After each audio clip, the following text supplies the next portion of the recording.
Welcome to a new Daily Top Askreddit video.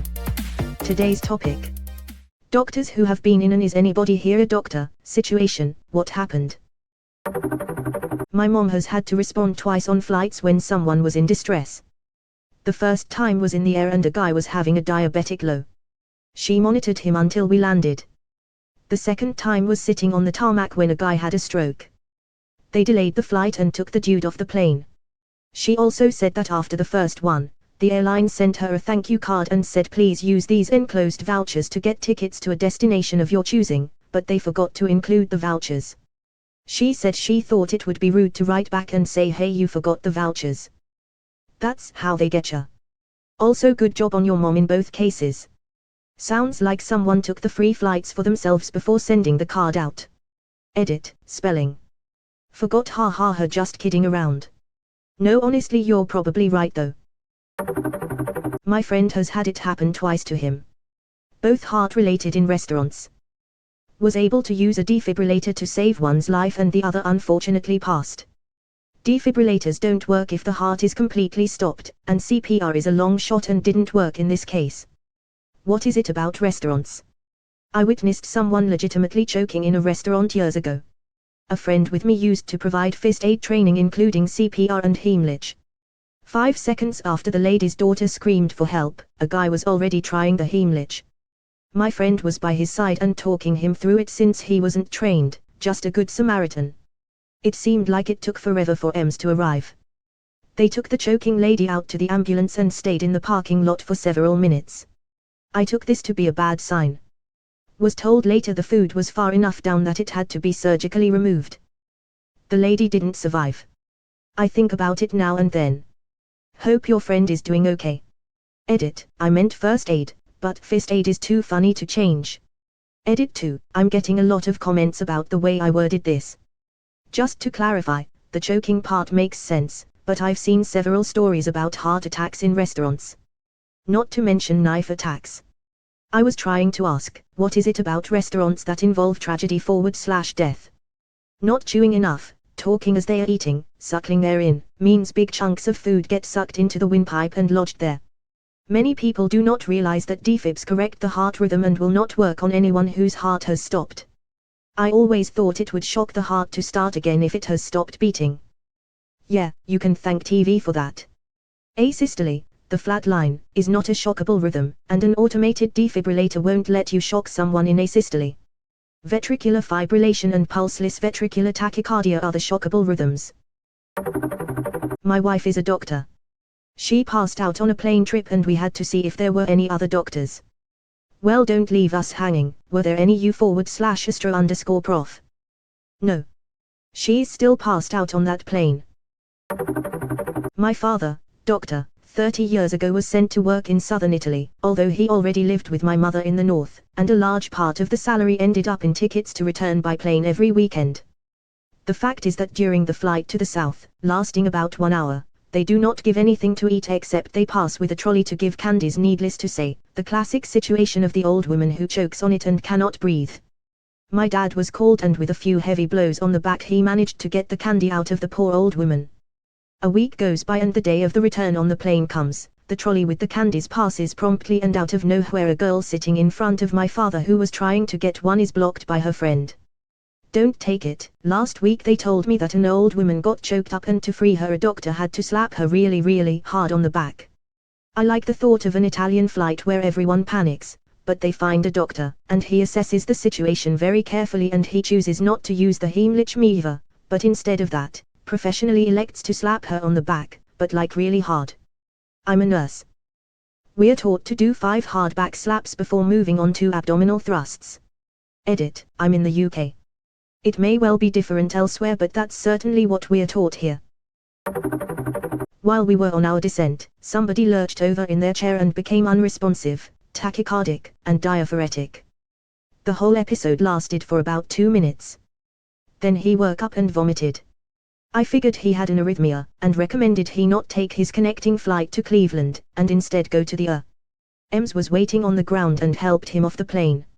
I actually saw him again on my return flight home. He told me he was diagnosed with an arrhythmia, and made an appointment to see a cardiologist in our hometown. This is a somewhat frequent time for arrhythmias to present. I don't fly very often, but I've seen 3, maybe 4 of this type of thing on a flight. Please note, I'm not a doctor, but I'm going on the symptoms you mentioned. It was probably just a coincidence that it happened during descent. Happened in an airplane. Me, as a 4th grade medical student and my professor at an airplane for going to a medical congress in our country, a man 50-ish years old lost his consciousness. We got there before the cabin crew yelled the situation, had to do CPR for 25 minutes until we have landed at an airport for emergency landing. We still had a 1.5 hour of way, and we also landed off with him to make him reach hospital safely. It was a rural military airport. Airplane waited us to return, took a 40 minutes later after we landed. Got to our destination in return flight. We were upgraded to business class and taken from our hotel by a private chauffeur. 25 minutes of CPR.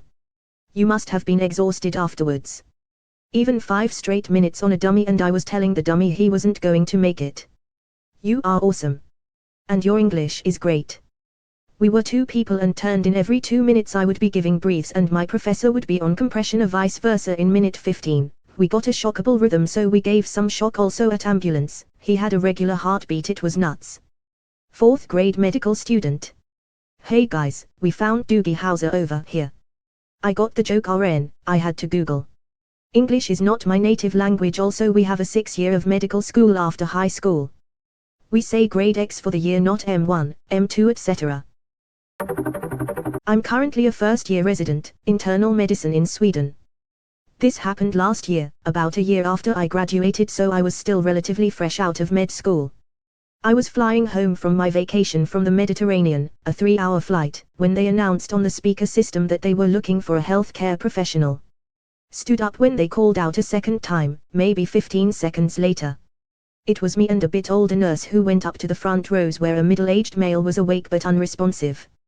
As I didn't really have a lot of experience and was somewhat panicking, kept the panic internally to myself. It's scary being alone. I fell back to ATLS and eventually noticed that I had a D problem, decreased strength in one of his arms and one-sided facial droop that was quite mild. Long story short, I suspected a stroke but couldn't really do a whole lot. We were 30 minutes away from landing at the time of the initial call. They didn't deviate or anything. I didn't feel like I did that much, to be honest, except say that I suspected a stroke and asked if they could call an ambulance to the airport. The airplane seemed to land a bit faster than it usually does, and as we went off the runway, there was an ambulance waiting off the taxiway. When the ambulance staff boarded the plane, I gave a short report and that's basically it. I got a thank you from the relatives and the stewardesses. They asked me to write down my name and email, but I haven't heard anything since. Edit, spelling. Out of curiosity, what do doctors actually do about a stroke? I always see adverts saying the faster you are, the more of the person you save. But how do they do that? Great question. Basically, to know if you can /should do something, you have to verify a stroke by doing a CT scan of the head. If it's a hemorrhagic stroke, you can either try to revert the medications that may be causing the bleeding. In some cases you may need to talk to a neurosurgeon if the bleeding may be evacuated, but these types of strokes are a bit rare, covering roughly 15% of all strokes. In terms of ischemic strokes, a clot that stops blood flow to a part of the brain, the most important thing you can do is to try and remove / destroy the blood clot causing the symptoms. Within 4.5 hours, we can thrombolise, that is give a medicine that destroys the clot. You can also endovascularly go in through an artery into the brain and pull out the clot, but I personally don't have a whole lot of experience with these patients. This is why time equals brain. The faster you come to the hospital and seek medical attention, the faster we can diagnose and treat, and more % of the affected part of the brain may survive. Note, I'm not a neurologist. I used to work as a flight attendant, and thank you for making yourself known. It's always a support, no matter how little you feel you've done. We just get the basic training, depending on the airline a little more or less, so it was always a godsend to me. Even when nothing happened, I always appreciated when doctors made themselves known during boarding. Our airline even has a doctor on board program where you enroll, show up on the passenger list and earn some miles. And eternal gratitude from the flight attendants, haha. As for stroke, my basic training taught me that there's not really much you can do on board except for a diversion / immediate landing. Since you were that close to the next airport, there was indeed not much you could do, but I'm sure the crew appreciated you being there. Thank you again for what you do. Edit, because someone asked, the program I mentioned is the Doctor on Board program by Lufthansa Group. When you sign up, you get a few perks including 5,000 miles, a handbook on aviation medicine, a special luggage label, and a voucher. Seriously, we love you doctor guys. Additional note, just so that everyone has heard it once, we have a liability disclaimer, which means you're legally protected against compensation claims. As long as you're not acting with a clear intent to kill the person, that is.